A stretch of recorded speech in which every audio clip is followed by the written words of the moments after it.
하나님 말씀 출애굽기 35장 4절부터 36장까지인데요. 오늘은 4절, 5절 그리고 10절 함께 읽겠습니다. 함께 봉독합니다. 모세가 이스라엘 자손의 온 회중에게 말하여 이르되 여호와께서 명령하신 일이 이러하니라. 이르시기를 너희의 소유 중에서 너희는 여호와께 드릴 것을 택하되 마음에 원하는 자는 누구든지 그것을 가져다가 여호와께 드릴지니 곧 금과 은과 놋과. 아멘. 10절 말씀입니다. 물은 너희 중 마음이 지혜로운 자는 와서 여호와께서 명령하신 것을 다 만들지니. 아멘. 36장 1절 읽습니다. 부살렐과 오홀리압과 및 마음이 지혜로운 사람 곧 여호와께서 지혜와 총명을 부으사 성수에 쓸 모든 일을 할 줄 알게 하신 자들은 모두 여호와께서 명령하신 대로 할 것이니라. 아멘. 아멘. 6월 달에 우리 신앙의 표제는 성령의 은사입니다. 오늘은 그 첫 번째 시간으로 은사를 주시는 하나님에 관한 말씀을 나누도록 하겠습니다. 그리고 오늘은 2022년 성령 강림 주일이죠. 성령 강림 주일입니다. 죽임을 당하셨으나 부활하셨고 높아지신 성자 예수 그리스도께서 성부 하나님께 받아서 성령을 부어주신 날이죠. 이 날을 기념하는 것은 예수님께서, 성자 하나님께서 사람을 구원하기 위해 사람 몸을 입고 세상에 오신 날, 그 성탄절만큼 중요한 절기입니다. 상대적으로 성탄절에 비해서 성령 강림 주일은 소홀히 여기는 경향이 있어요. 그러나 현대를 사는 우리 그리스도인들에게는 매우 심각하게 중요한 날입니다. 또 오늘은 성결교회 주일이기도 합니다. 성결교회는 사도행전 2장 1절에 기록되어 있는 성령 강림, 그것을 성령 세례로 해석을 하고 신자가 받을 두 번째 축복의 은혜로 생각을 하고 믿고 있습니다. 그러니까 사도행전 2장 1절에 나와 있는 성령 강림은 안 믿는 사람을 구원하시는 성령의 역사가 아니고 믿는 자들을 구원하시는, 믿는 자들에게 능력을 주시는 기 위해서 세상에 오신 날을 기념하는 거죠. 이게 성령 역사입니다. 성령 역사죠. 기독교 대한 성결교회는 그러므로 신자가 받을 첫 번째 은혜는 중생의 은혜라 하고 두 번째 은혜를 우리는 성결의 은혜라고 합니다. 이 성령님이 우리에게 오시면 우리 안에서 우리를 위하여 일하세요. 매우 중요합니다. 예수를 주와 그리스도 믿은 사람에게 성령님 오시면 그 성령님이 신자 안에 계세요. 그래서 신자가 성전 혹은 성소가 되는 겁니다. 그런데 이 성령께서는 신자 안에 계시면서 신자를 위하여 일하세요. 먼저는 신자 안에 있는 죄, 그가 지은 죄, 몸으로 지은 죄, 자범죄는 중생할 때 용서받지만 신자 안에 있는 죄, 사람을 죄짓도록 하는 부패한 본성, 아담의 후손으로서 아담에게 물려받은 그 본성은 중생의 은혜 때 해결되지 않습니다. 우리 안에 있는 죄는 오직 성령 세례를 통하여 씻어낼 수 있습니다. 두 번째 은혜를 사모하는 것이죠. 제가 60이 되면서 과거를 돌아보는 것하고 또 80이 되신 분들이 과거를 돌아보는 건 다르겠지만 적어도 그 시대에 같은 은혜를 누렸던 것 같아요. 10대 때부터 교회를 다니면서 산으로 들러 다니면서 성령 불 받으려고 그렇게 기도했잖아요. 성령 불 받으려고, 성령의 능력을 받기 위해서 기도원을 쫓아다니면서 1년에 한두 차례는 꼭 기도원 가서 목에 때를 베끼고 와야 되고, 모이는 곳곳마다 삼천리 강산 방방곡곡마다 교회마다 이 불을 받기 위해서 구름대처럼 사람들이 모여들었던 것이 불과 몇십 년 안 됐어요. 그게 없었죠. 지금 한국교회 그게 없었습니다. 하나님의 은혜로 살고 그 은혜를 받아야만 산다는 이 절박한 심령, 가난한 심령이 사라진 지 너무 오래됐죠. 그러니까 기도하지 않고도 넉넉히 살고, 주를 위해 헌신하지 않고도 희희낙낙거리며 살고, 오직 자기만을 위해서 살아가는 이 성공지향적인 삶을 살고 있는 것이 현대 교회와 그리스도인들의 모습이에요. 현주소입니다. 헌신과 희생과 헌금이 어디가 있고, 말씀 사역자인 목회에 대한 존중과 존경이 다 사라진 지 오래됐죠.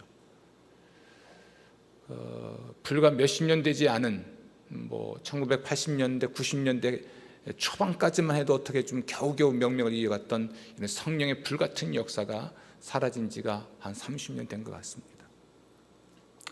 어쨌든 기독교에 대한 선교교회는 신자이지만 신자답게 살아갈 수 있는, 우리가 우리 자신의 구원을 이루어갈 수 있도록 우리 안에 계시면서 우리를 돕는 이 성령의 은혜를 사모하는 교파이기도 합니다. 장로교회는 예수를 믿을 때 성령을 선물로 받았고 그걸 성령 세례라고 하고요. 그리고 그 다음부터는 자기의 의지로 계속해서 자신의 구원을 이루어가는 삶을 이야기하지만 우리 교파는 그렇게 얘기하지 않습니다. 신자, 거듭났어도 성령의 능력이 없을 수 있다. 성령으로 세례를 받아야, 두 번째 은혜 성령으로 세례를 받아야 우리 안에 있는 성령이 활성화된다고 하는 표현이 맞는 것 같아요. 우리의 인격을 사로잡아서 우리가 예수의 사람으로 살아가게 되고, 우리 안에 있는 죄를 정결하게 씻어내서 우리의 부패한 본성이 욕구대로 살지 않게 될 수 있다고 믿고 그 은혜를 사모하고 있죠. 그게 맞는 것 같아요. 신학적으로도 맞고 성경적으로도 맞고 경험적으로도 맞습니다. 우리 시대에 능력 있는 교회, 능력 있는 그리스도인이 희귀하죠. 참 희귀합니다. 그것은 또 다른 은혜를 가르치고 이 은혜를 사모하게 하는 선포가 사라졌기 때문에 그렇습니다. 오늘이 또 선교교회 주일이라서 잠깐 말씀드렸습니다. 6월 한 달 동안 우리가 성령의 은사라고 하는 주제로 설교를 듣고 말씀을 배우고 또 그것을 추구하게 될 텐데, 성령 이야기를 자주 하게 될 듯합니다. 성령에 관한 말씀을 잘 듣고 그러한 사람 되시기를 주의 이름으로 축원합니다. 그런데 성령님이 우리에게 오시면 우리 안에서 우리를 위하여 일하시는 것만이 아니라 우리를 통해서 교회와 세상을 위해 일하십니다. 우리의 재능이나 우리의 경험 같은 것들을 성령이 사로잡아서 우리가 교회를 위해 사역하게 하고 세상을 위해 사역하게 하죠. 그러니까 성령께서 우리에게 오셔서 우리 안에 계시면서 우리를 위하여 일하실 뿐 아니라 우리를 통해서 교회와 세상을 위해 일을 하게 하십니다. 그러므로 능력 있는 교회, 사역이 활발한 교회는 성령 충만한 교회가 맞습니다. 교회를 위해서 사역하고 교회를 위해서 헌신하고 교회를 위해서 헌금하고 하는 이런 교회를 위한 삶이 전무한, 또는 그걸 헌신짝처럼 버리는 사람은 성령의 사람 아니에요. 세상을 위해 곧 예수의 십자가의 복음을 전해서 사람들을 구원하는 복음 전도나 세상의 불의와 또는 불법에 대해서 저항하는 사회 정의를 실현하고 구현하는 이러한 삶을 살아가지 않는 사람은 성령의 사람 아닙니다. 착각하면 안 돼요. 정말 참된 예수의 사람이 누구인가? 성령의 사람이거든요. 성령께서 우리에게 오실 때 우리 안에 계시면서 우리를 위하여 일을 하세요. 우리가 부패한 본성을 따라 살지 않게 한다든지, 우리 마음에 길들여진 악한 습관을 좇지 않게 한다든지, 우리의 삶의 목적이 올바르게 설정되게 하신다든지, 이런 우리를 위해서 하신 일이 있지만 우리를 통해서 교회와 세상을 위해서 일하시는 분이 성령님이시라면 또 그것이 분명한 성경의 진리인데요, 그렇다면 우리가 지금 성령의 사람인지 참된 예수의 사람인지를 가늠해 볼 수 있는 척도는 거기에 있습니다. 내가 교회를 위해서 지금 뭘 하고 있나? 나는 세상을 위해서 무엇을 하고 있는가? 끊임없이 우리 자신으로만, 내면으로만 추구하는 이런 내면의 영성을 넘어서서 이제는 외적으로 뭔가를 하고 있지 않다면 그 사람은 예수의 사람도 아니고 성령의 사람도 아니에요. 그러므로 하나님의 축복과는 상관이 없는 사람들입니다. 성령 강림 주일 매우 중요합니다. 성령 강림 주일 매우 중요하죠. 성령께서 오셔서 신자 안에 계시는 그 놀라운 사건, 그것이 실제 있었던 날을 기억하고 기념할 뿐 아니라 오늘 우리에게 이 성령께서 우리 안에서 능력이 되셔서 우리를 변화시키고 우리를 통하여 교회와 세상을 변화시키는 이 위대한 일을 우리가 사모하는 그런 절기이고 그런 기간이 되기를 또 사모하십시오. 아멘. 그리하실 줄로 믿습니다. 성령께서는 그리하실 거예요. 이야기를 좀 더 해나가기 전에 한번 생각해 보십시오. 나는 능력 있는 그리스도인인가? 지금 나는 어떤 변화를 겪고 있는가? 내면의 변화입니다. 인격의 변화고 삶의 변화겠지만 우리 안에 참된 이 변화들이 계속되고 있는가? 여러분 어떻게 변하고 있습니까? 성품은 어떻고 여러분 인격은 어떻고 태도는 어떻습니까? 하나님에 대하여, 사람에 대하여, 또는 세상에 대하여, 교회에 대하여 여러분 안에서 갖고 있는 심령 안에서 가지고 있는 그 생각들이 무엇입니까?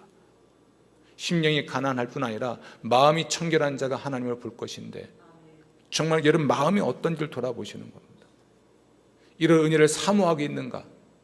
외적으로 본다면 이런 은혜를 사모하기 위해 말씀과 기도의 삶에 헌신하고 공동체 예배, 공동체 기도, 이런 공동체 교제 이러한 일들에 지금 헌신하고 있는가? 점검해 봐야 돼요. 그래야 여러분이 성령의 사람인지 참된 예수의 사람인지 알 수 있기 때문이죠. 또 하나 점검해 보십시오. 나는 교회를 위해서 뭘 하고 있는가? 또 세상을 위해서 뭘 하고 있는가? 코로나19와 관련해서 이 정부가 줬던 메시지에 속아서 성도와의 교제, 관계, 교회를 위한 헌신과 희생 다 부질없는 것으로 만들어 놔버렸습니다. 이건 정확하게 종교 탄압 맞습니다. 하지만 우리가 그것을 받아들일 때에 이웃의 안전과 생명을 위해서 받아들였고 철저히 지켜왔습니다. 이제는 우리는 이 고리를 끊어내고 다시 이게 리바운딩 해야 될 일입니다. 세상을 향한, 세상을 위한 복음전도, 교회를 위한 사역과 또 헌신과 헌금과 희생들 점검해 보셔야 돼요. 그래야 내가 좀 능력이 있는가? 정말 바이탈한 건가? 리바이벌한 건가? 내 안에 부흥이 있는가를 보셔야 된답니다. 불이 타고 있는가? 내 안에 하나님을 향한 이 불꽃이 타고 있는가? 그냥 푹 꺼져 있는가? 꺼져가는 촛불처럼 그냥 그렇게 겨우 목숨만 연명하고 있는가? 한번 돌아보셔야 돼요. 그것이 충분하지 않다면 우리는 오순절날 성령 세례 받기 위해서 간절히 모여 기도했던 예수님의 제자들을 비롯한 120명의 사람들처럼 우리는 다시 모여야 하고 기도해야 하고 성령 세례 받아야 합니다. 성령으로 충만함을 받아야 됩니다. 외적 증거가 없음에도 불구하고 혼자 예수의 사람인 즉 착각하지 마세요. 교회와 세상을 위한 헌신과 헌금과 희생이 없음에도 내가 정말 예수의 사람인데 착각하지 마세요. 기독교 신앙을 너무 좁혀놓지 마세요. 편협하게 만들지 마세요. 오늘이 성령 강림 주일이고 우리 성교교회 주일입니다. 감사하게도 6월달 주제가 또한 성령의 은사이죠. 성령은 신자에게 오셔서 신자 안에서 신자를 위하여 일하시고 신자 안에 계시면서 신자를 통하여 교회와 세상을 위해 일하십니다. 성령의 사람 되시기를 주의 이름으로 축원합니다. 아멘. 오늘 이야기는 출애굽기 35장 4절부터 36장 전반에 관한 이야기입니다. 이 이야기는 성소를 만들도록 하나님이 지명하여 부르신 사람들의 이야기입니다. 우리는 오늘 성소를 만드는 이야기를 통해서 이스라엘 자손이 성소를 만드는 이야기를 통해서 은사를 주시는 하나님에 관하여 알게 될 것입니다. 특별히 성령의 은사를 받는 것이 하나님의 특별한 목적을 위해 성별의 은혜를 받는 것임을 알게 될 것입니다. 이스라엘 백성들이 성소를 지어야 하는 이유는 무엇일까? 그것은 그들이 하나님을 위하여 성별된 민족이기 때문에 그렇습니다. 이렇게 말할 수 있겠죠. 이스라엘 백성이 하나님을 섬기고 하나님을 위해 봉사해야 할 이유가 무엇일까? 혹은 그들이 하나님을 사랑하고 하나님의 뜻에 따라야 되는 이유가 무엇일까? 단순합니다. 그들은 여러 민족 중에서 하나님을 위하여 성별된 사람들이기 때문에 그렇습니다. 아멘. 출애굽기 19장 5절 보면 세계가 다 하나님의 것이죠. 모든 민족, 모든 나라가 다 하나님의 것입니다. 하지만 하나님은 그 모든 민족 가운데, 그 모든 나라 가운데 이스라엘 민족을 지명해서 부르셨습니다. 자신의 특별한 소유로 부르신 것이죠. 모든 나라, 모든 민족이 다 하나님의 것이지만 그 중에서 특별한 민족으로 하나님이 지명하여 불러 자신의 소유가 되게 하셨습니다. 따라서 이스라엘 백성은 여러 민족 가운데서, 민족 중에서 구별된 민족, 여러 나라 가운데서 구별된 나라로서 거룩했습니다. 성별된 민족, 성별된 나라인 것이죠. 하나님의 특별한 목적을 위해서 보통 것과 구별하는 것, 이것을 성별이라 합니다. 이럴 수 있습니다. 여기 보면 제가 마시는 물컵이 있는데 한국 도자기 가면 있습니다. 한국 도자기 매장에 있는 것과 구입을 해서 사서 예배를 위해서 쓰게 됐을 때는 구별한 겁니다. 교회 사무실에서 제 컵으로 물 마신 분들은 회개하세요. 한국 도자기에 가면 이 제품 많습니다. 누구나 쓸 수 있는 것입니다. 그러나 예배를 위해서 구별했다면 그것은 성별한 것으로서 성물이 돼요. 이스라엘 민족과 이스라엘 나라가 그렇게 되었다는 말씀입니다. 출애굽기 19장 4절입니다. 5절, 세계가 다 내게 속하였나니 너희가 내 말을 잘 듣고 내 언약을 지키면 너희는 모든 민족 중에서 내 소유가 되겠고 너희가 내게 대하여 제사장 나라가 되며 거룩한 백성이 되리라. 이 거룩한 백성, 이것을 우리는 성별된 백성이라 하고 혹은 선민이라 할 수 있습니다. 선민, 그리고 선택받은 민족으로서 선민이고 성민, 구별된 민족으로서 성민이 되는 것이죠. 아멘. 이스라엘 민족이 모든 민족 가운데서 특별한 지위를 차지하게 된 것은 그들의 장점이 있지 않았습니다. 오로지 그것은 하나님의 사랑 때문이었습니다. 신명기 7장 6절부터 8절입니다. 너는 여호와 내 하나님의 성민이라. 내 하나님 여호와께서 지상 만민 중에서 너를 자기 기업의 백성으로 택하셨나니 여호와께서 너희를 기뻐하시고 너희를 택하심은 너희가 다른 민족보다 수요가 많기 때문이 아니니라. 너희는 오히려 모든 민족 중에서 가장 적으니라. 여호와께서 다만 너희를 사랑하심으로 말미암아 또는 너희의 조상들에게 하신 맹세를 지키려 하심으로 말미암아 자기의 권능의 손으로 너희를 인도하여 내시되 너희를 그 종되었던 집에서 애굽 왕 바로의 손에서 속량하셨나니 아멘.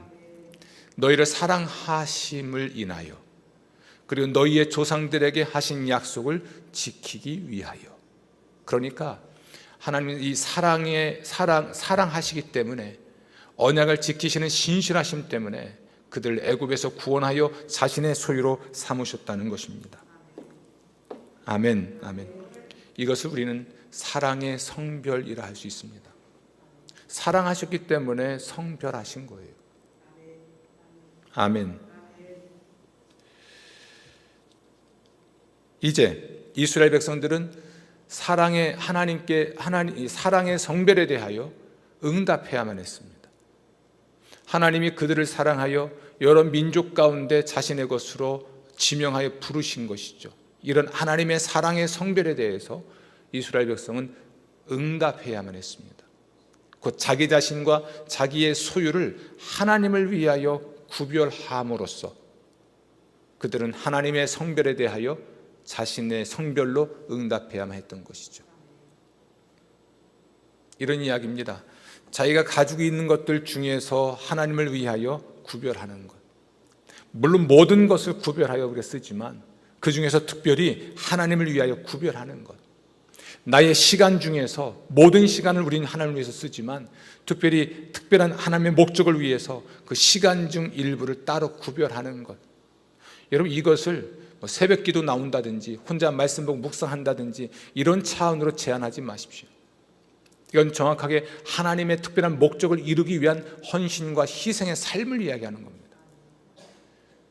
모든 시간이 하나님의 시간이고 우리는 모든 시간 하나님을 위하여 살아가지만 하나님의 특별한 목적을 위해서, 특별한 일을 위해서 그 시간의 일부를 떼어 하나님께 별도로 드리면 그 시간이 성별된 시간이 되는 겁니다.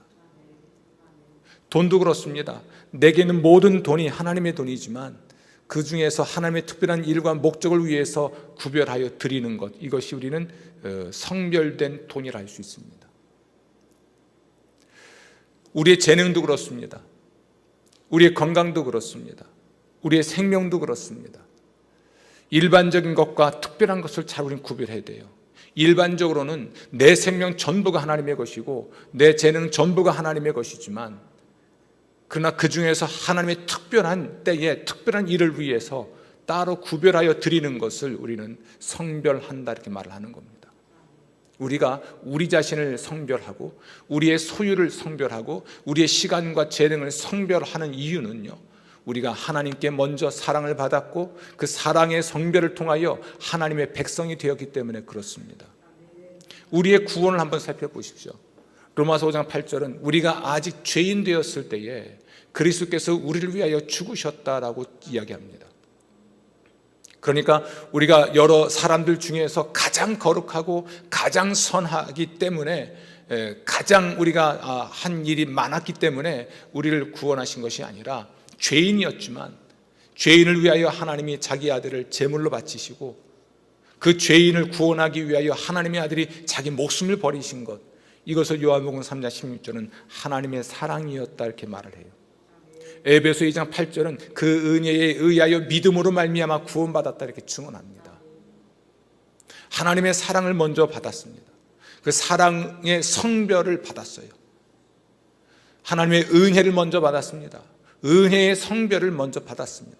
그러므로 우리는 하나님을 위하여 우리 자신과 우리의 소유를 하나님을 위하여 구별할 수 있어야 됩니다. 성별에 순종을 해야 합니다. 혹은 순종에 성별을 해야 하는 것이죠. 아멘. 이것이 우리가 우리 자신을 성별하거나 우리의 소유를 성별하거나 그것을 통해서 하나님께 영광을 돌리는 삶의 가장 중요한 이유입니다. 가장 근본적인 이유이죠. 이렇게 말하면 지나친가요? 자식이 부모에게 순종해야 하는 이유는 여러 가지 있겠지만 근본적으로 부모님이라 그래요. 낳으시고 기르신 은혜 때문이죠.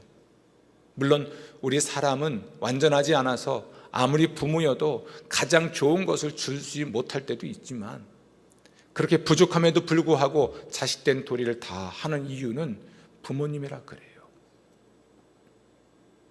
그분의 사랑 때문에 그렇습니다. 여러분, 그러므로 여러분 자신을 성별하시기를 주의 이름으로 축원합니다. 근본적으로 성별된 존재로서 우리의 자신과 우리의 소유를 하나님을 위하여 성별해야 할 것입니다. 그러면 하나님께서 축복해 주실 것을 약속하십니다. 아멘, 아멘. 좀 구체적으로 우리의 사랑의 순종 또는 순종의 성별에 관한 말씀을 나눠보도록 하죠. 십계명과 법규를 주어서 하나님의 백성의 삶을 축복하신 우리 하나님께서는 특히 성소 제작을 명령하십니다. 하나님은 세상 모든 곳에 계시지요. 하지만 하나님께서는 이스라엘 가운데 계실 특별한 천막을 성별하셨습니다. 성경은 이것을 성소라고 합니다. 혹은 성막이라고도 하고, 건물이 지었을 때는 성전이라 했습니다. 하나님은 이 성소의 모양을 모세에게 보여주셨고, 모세는 이 하나님의 설계 도면을 가지고 내려와서 그 성소를 제작하게 됩니다. 그런데 하나님께서 하늘에서 만들어진 성소를 내려보내시질 않았어요. 설계도를 보여주셨습니다. 그리고 이 설계도대로 성소를 지으라고 말씀하십니다. 그럼 어떻게 지으실 것인가? 어떻게 짓겠습니까? 하나님은 성소를 지을 예물을 하나님에게 가져올 것을 명령하셨습니다. 하나님은 성소를 지을 예물을 바치라 말씀하신 거예요. 이것은 무슨 의미일까요? 하나님이 이스라엘 백성 가운데 계실 하나님의 집을 지을 때 사용하신 재료가 하늘의 재료가 아니라 땅의 재료를 사용하신 겁니다. 이스라엘 백성들이 가지고 있지 않은 것을 쓰신 것이 아니라 가지고 있는 것을 쓰시겠다는 겁니다. 그들 가운데 계실 집을 짓는 거예요. 그러므로 이스라엘 백성들은 자신들이 가진 것을 하나님께 예배를 통해 바치고 그것을 가지고 제작자들이 만들어 간 것이지요. 아멘. 출애굽기 25장 2절입니다. 이스라엘 자손에게 명령하여 내게 예물을 가져오라 하고 기쁜 마음으로 내는 자가 내게 바치는 모든 것을 너희는 받을지니라. 아멘. 우리는 표현을 예물이란 말을 주목해야 합니다. 가지고 있는 것 중에 하나님께 드린 것이 예물이에요. 내 통장에 있는 돈이 다 예물이 아니라 그 중에서 하나님께 드린 게 예물이에요. 이것은 예배로 드리라는 것입니다. 예배로 드리는 것입니다. 또 자원하는 예물, 다시 말하면 기쁜 마음으로 드리는 겁니다. 그러니까 기쁜 마음이 안 생기면 안 드려도 되나요? 이게 아니고 이건 명령이니까 드려야 하는 거니까 어차피 드려야 하는 것이면 기쁜 마음으로 드려라. 그리고 최상의 것 드려야 했습니다. 내용물이 이렇습니다. 출애굽기 25장 3절 보면 금, 은, 놋, 청자, 홍색, 실, 가는 배실, 염소, 털 등등 성막 제작에 필요한, 성소 제작에 필요한, 성수에 필요한 모든 것들을 백성들이 하나님께 예배 행위로 드리고 자원한 마음으로 드리고 최상의 것을 드릴 때 제작자들이 그것을 가지고 성소를 지었던 것이죠. 그들은 이스라엘 애굽을 탈출했죠. 광야 유랑 생활을 해야 합니다. 그들의 집 전체가 천막이에요. 유목민들이 광야에서 사는데 벽돌집 짓지 않습니다. 언제든지 떠나야 되니까 그들은 텐트를 빌딩하는 것입니다. 모든 사람들이 다 자기의 천막이 있어요. 자기의 집이 있습니다. 여러분 사는 집이 있듯이 이스라엘 백성들이 광야에서 다 자기 천막, 자기 집이 있어서 그 가족이 다 거기서 먹고 자고 함께 지내고 있는 것이죠. 근데 그 천막 중에 하나님을 위하여 구별된 천막을 지으라는 거예요. 그래서 이스라엘 백성들 모든 가정이 자기 집에 있는 것들 중에서 자기들이 가지고 있는 것 중에서 어떤 사람은 실을 가져오고 어떤 사람은 금을 가져오고 어떤 사람은 은을 가져오고 이렇게 해서 그것을 가지고 하나님을 위한 집을 지으라는 거예요. 그곳에 하나님이 계시겠다는 겁니다. 이것은 굉장히 위대한 축복입니다. 하나님께서 사람 가운데 계시겠다는 겁니다. 천지를 창조하신 하나님이 이스라엘 백성 가운데 계시고 그들과 함께 계시고 그들 안에서 일하시고 그들을 위하여 일하시고 그들을 통하여 세상을 위하여 위하여 일하시겠다는 겁니다. 이건 축복이죠. 그것을 상징하는 건물을 지으라는 겁니다. 그걸 상징하는 텐트를 만들라는 것입니다. 근데 이것이 어떻게 만들어지냐면 각자 모든 사람들이 자기 집에 가지고 있는 것을 하나님께 예물로 드려서, 이게 성령이 주시는 은사입니다. 예물로 드려서 그것을 가지고 가장 좋은 것을 예물로 드리면, 자원하는 마음으로 드리면 그것을 가지고 제작자들이 만들어가는 것이죠. 이 성소가 하늘에서 뚝 떨어진 게 아니에요. 하나님께서는 세상에 있는 물질을 가지고, 세상에 있는 것을 가지고 자신을 위한 집을 지으시고, 그리고 세상 살이에 필요한 집 안에 하나님이 거하신다는 것이죠. 마치 예수께서 사람 몸을 입고 세상에 오신 이 성육신의 은혜처럼 이 하나님이 그렇게 하신다는 겁니다. 항상 하나님의 방식은 이러했습니다. 그리고 성령께서도 오셔서 육체 안에 계시는 거잖아요. 우리 육체, 이 썩을 육체 안에 계시면서 우리와 함께 계시는 거잖아요. 이건 축복이죠. 아멘.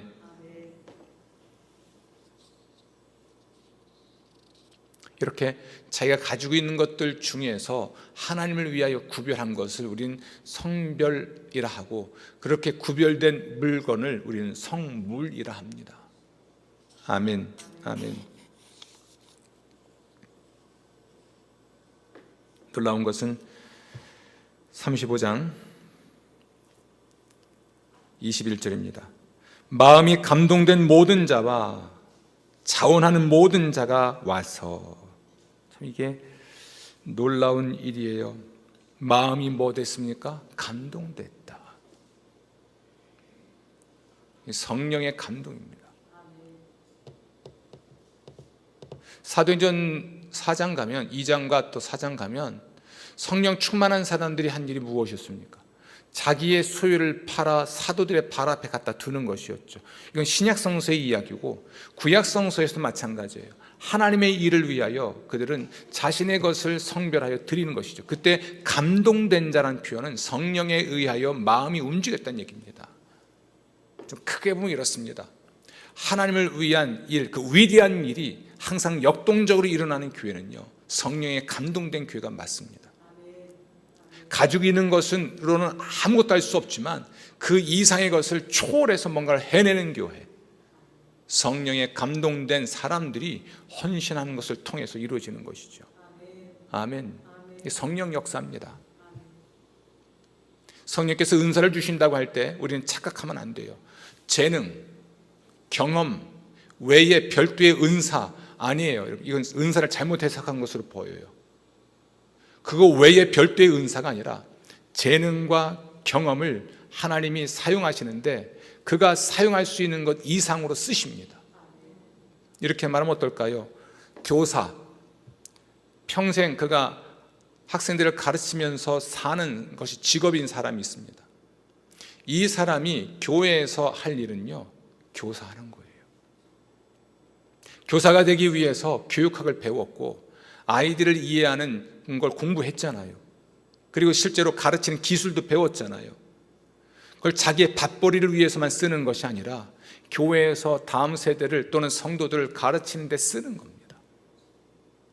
그때 성령께서 그의 지식과 경험과 재능과 같은 것들을 사용하셔서 그 이상의 것이 되게 하시죠.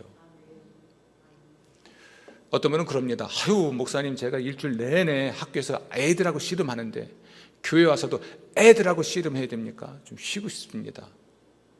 그분은 하나님의 성령의 역사를 잘못 이해하신 분이에요. 그분이 뭐 하실래요? 미애가 기타를 칠 줄 아나? 못 치죠? 이건 잘 치잖아요.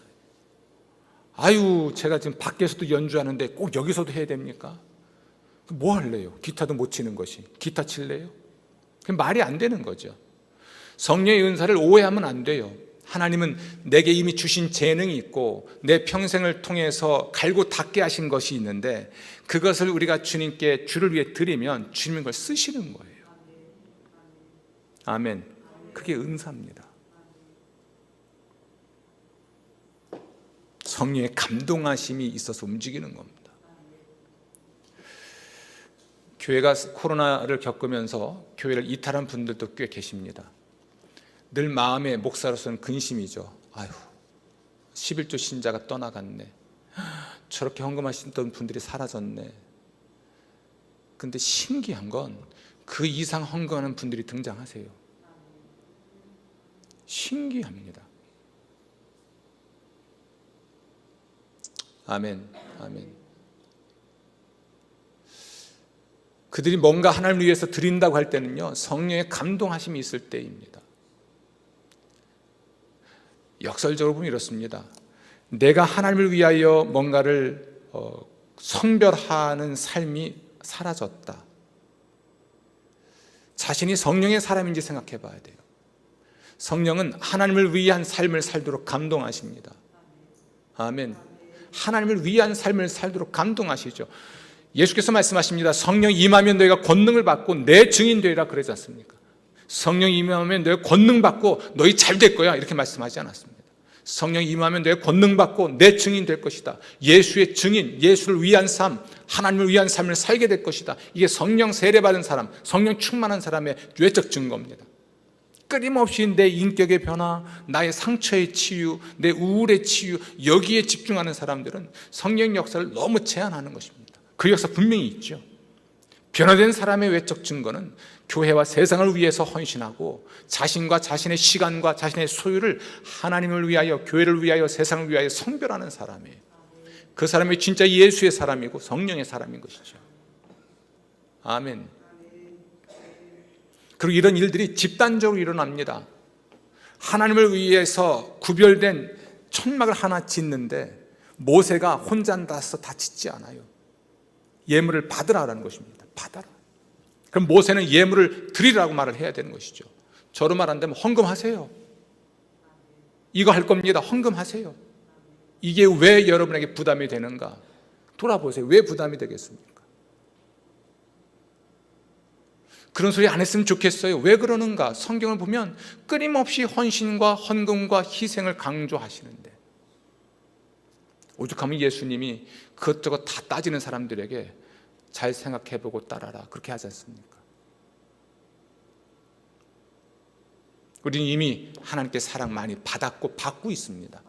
사랑의 성별을 통해서 하나님의 백성이 되었고 하나님의 소유가 되었고 하나님의 자녀가 되었고 하나님의 은혜를 늘 받아 누리며 사는 삶이에요. 이 삶은 우리가 요구하거나 우리가 강제할 수 있는 게 아니에요. 하나님이 자발적으로 주시는 은총들이죠.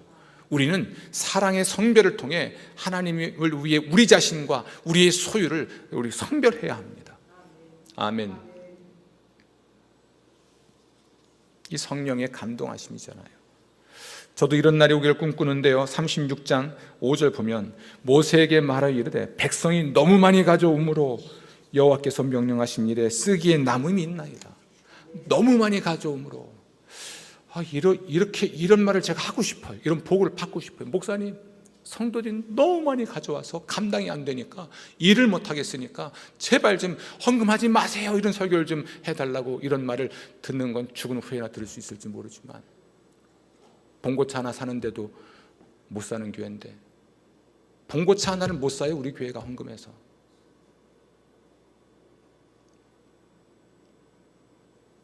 교인이 300이고 500이면 뭐합니까? 봉고차 하나 사자고 헌금을 하자고 그랬더니 10,000원, 20,000원 그 정도 해서 한 300인가 400 모아져서 빚내서 봉고차를 사는 교회잖아요. 물론 차 한 대도 기증하는 분도 계셨어요. 할렐루야. 심각하고 중요한 이야기입니다.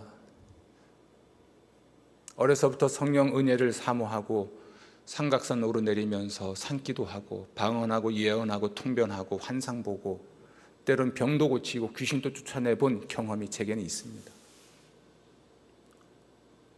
지금도 가끔은 성령께서 그런 은혜 주시죠. 보면 분별이 돼요.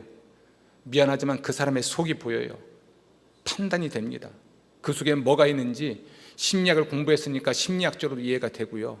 오랜 목회 경험으로 사람을 만나봤으니까 그 경험으로도 보입니다. 성령께서 그 사람의 심령을 꿰뚫어 보게도 하세요. 병도 고치시고 때는 귀신도 쫓아내게도 하시고 하나님이 저를 통해서 우리는 이런 은사만 사모하시죠. 지혜의 말씀과 지식의 말씀과 예언과 영분별과 믿음과 병고침과 능력 행함과 방언과 통변과 이런 것만 사모하시잖아요. 물론 성령 역사 맞습니다. 내가 경험하기 어렵거나 경험하지 못한 거, 예를 들면 방언 그런 건 없어, 안 해도 돼. 누가 그럽니까? 왜 이렇게 그 성령 역사를 제한하십니까? 내 안에서 나를 위하여 하신 일도 제한하고 나를 통하여 세상과 교회를 위해서 하는 것도 제한하는데 그건 내가 중심에 서서 그렇습니다. 성령의 순수한 역사에는 하나님과 하나님의 영광을 위한 헌신의 삶을 가능케 하는 감동의 역사가 있습니다. 성령의 감동하심이 있죠.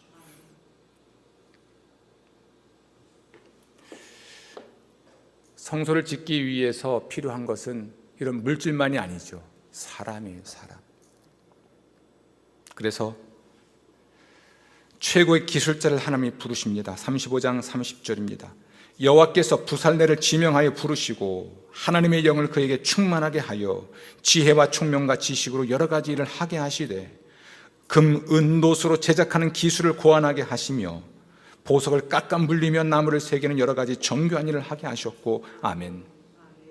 이 사람은 평소에도 이 일 하던 사람이에요. 장인이에요, 장인. 목수였습니다. 장인들입니다. 그런데 이제는 성소 제작을 위해서 특별히 부름을 받습니다. 그랬을 때 하나님이 성령으로 그를 사로잡죠. 성령으로 충만케 하십니다. 성령께서 그의 지식, 그의 경험, 그의 오랜 세월의 숙련된 기능을 사용하십니다. 아멘.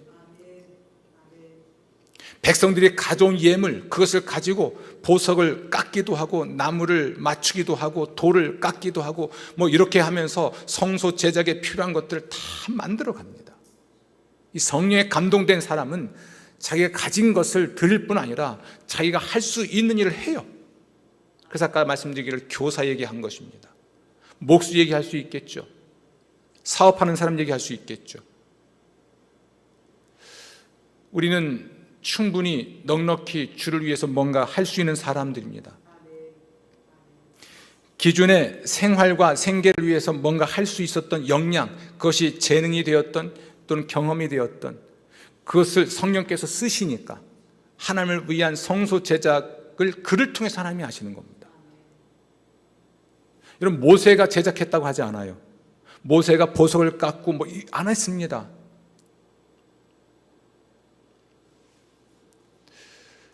그러니까 우리 장종훈 집사님이 급하면 제가 불러요. 집사님, 예, 전기 좀, 네. 저는 전기 줄을 연결하기를 이렇게 두 가닥이잖아요. 그러면 이걸 포개서 묶는 사람이거든요. 껍질 벗겨서. 그럼 어떻게 될까요? 터지죠. 그러니까 장 집사님은 두 가닥을 따로따로 해서 다 한 다음에 묶어요. 저는 껍질 벗기고 붙이고. 저는 전기를 하면 안 돼요. 귀에 불 냅니다. 뭐가 샌다. 그럼 이영비 선생님 전화합니다. 집사님, 왜요? 뭐가 새요? 전에 물탱크 터졌을 때도 새벽에 전화한 거 아닙니까? 겨울에. 와서 보면 아십니다. 이 전문가들은 딱 보면 알아요. 뭐가 셉니다. 뭐가 잘못됐습니다. 그럼 기쁨으로 고치는 거죠. 이영배 집사님이나 장준 집사님이 또 급하면 장토 집사님 불러서 집사님, 창문이 이상해요. 쫓아와서 합니다. 할 수 있는 것이니까. 돈 받고 일하지 않습니다. 기쁨으로 하는 거죠. 전기하는 분들은 전기하시고, 설비하는 분들은 설비하시고, 창호하시는 분은 창호하시고, 우리 천상철 우리 권사님은 또 미장하시잖아요, 그죠? 조적도 하시고, 그거 하시고. 그렇게 해서 하나님의 교회가 세워지는 것이죠. 그게 은사예요. 성령이 은사를 주신다는 것은 재능이나 경험과는 전혀 다른 엉뚱한 거 주시는 게 아닙니다. 영적인 은사는 그런 것이 있죠. 지혜의 말씀, 지식의 말씀, 예언이나 영분별이나 또는 믿음이나 능력 행함이나 병고침 또는 귀신 쫓는 것, 그리고 여러 가지 일들, 방언, 통변 이런 것들은 그럴 수 있겠죠.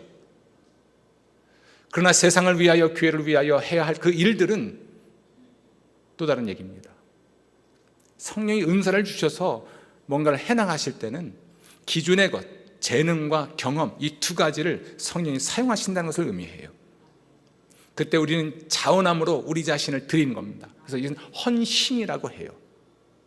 하나님을 위하여 구별하여 돈을 드리는 것을 헌금이라고 하고, 그리고 하나님을 위하여 구별하여 물건을 드린 것을 헌물이라고 합니다. 헌물, 헌금, 헌신, 이 세 가지 쓰리 허 따라합시다. 헌신, 헌금, 헌물. 이걸 통해서 하나님의 집을 세워가는 것이죠. 교회를 세워가시고 세상의 복음화를 위해서 헌신하게 되는 것입니다. 아멘. 요즘 여러분 안에 있는 성령의 감동은 무엇인가요? 성령의 감동, 이것을 데살로니가서 보면 항상 기뻐하라, 쉬지 말고 기도하라, 범사에 감사하라, 그리고 나서 성령을 소멸하지 말며 예언을 멸시치 말고 범사하려 좋은 것을 취하고 악한 것은 어떤 모양이라도 버려. 이 말씀 나오죠. 성령을 뭐 하지 말고 소멸치 말고. 성령의 감동이 있으나 진두르는 것이죠. 소멸, 쾌치하는 겁니다. 분으로서 꺼버리는 겁니다. 내가 순종하지 않을 때 여러 가지 이유로 내가 왜 해? 좀 여러 가지 이유로 그냥 궁시렁궁시렁 되면서 성령의 감동, 이 불을 팍 꺼버리죠. 여러분, 요즘에 성령의 감동이 뭐가 있는지 한번 돌아보십시오. 오늘 성령의 은사 주시는 것에 관한 말씀을 나누고 있습니다. 이스라엘 백성들이 성소를 짓는 그 일과 관련해서 말씀을 나누고 있는데요, 은사에 대한 편견을 하나 접어놓으십시오. 버리셔야 됩니다. 은사는 내가 할 수 없는 그 어떤 것, 한 번도 해본 적이 없는 그 어떤 것을 할 수 있는 능력을 주시는 게 아니고요, 이미 있는 것을 사용하시는 특별한 은총이고, 그걸 더 잘할 수 있고 온전하게 할 수 있게 하시는 하나님의 성별의 축복입니다. 그런 감동하심이 있을 때, 성령의 감동이 있을 때 아멘 하고서는 헌신이든 헌금이든 헌물이든 순종하세요. 하나님 그것을 통해서 자신의 일을 이루시고, 그것이 이루어졌을 때 마치 예수의 순종을 통하여 세상이 구원받게 된 것처럼 우리의 헌신, 우리의 헌금, 우리의 헌물이 세상을 바꾸는 데 쓰여지게 될 줄로 믿습니다. 그리고 그 복은 그대로 여러분의 것이 됩니다. 참 이게 은혜의 선순환이에요. 은혜를 먼저 받았죠. 그리고 우리가 헌신, 헌금, 헌물을 했죠. 또 은혜를 주십니다. 이 은혜를 받아서 했더니 또 은혜를 주시죠. 이 은혜의 선순환입니다. 축복의 선순환이죠. 축복을 받았죠. 그래서 내가 감사했습니다. 드렸습니다. 또 복을 받죠. 이 축복의 선순환들이 있습니다. 은혜의 선순환이 있습니다. 사랑의 선순환이 있습니다. 하나님 그런 분이세요. 우리를 사랑하시기 때문에, 신실하신 분이기 때문에 우리를 불편하게 하고 잘못되게 하기 위해서 헌신해라, 헌금해라, 뭐 헌물해라 이렇게 말씀하시지 않습니다. 하나님의 선하심을 믿고 자신 성령이 주시는 은사를 인하여 기뻐하고 주를 위해 살아가시는 여러분 되시기를 주 이름으로 축원합니다. 기도하겠습니다. 주여, 저희들이 하나님을 위해 살아간다고 호언장담하지만 열매가 없습니다. 불쌍히 여겨 주옵소서. 뜨거운 기도도 없고 뜨거운 헌신도 없습니다. 우리에게 불을 다시 한번 붙여 주옵소서. 감사하고 예수님 이름으로 기도합니다. 아멘.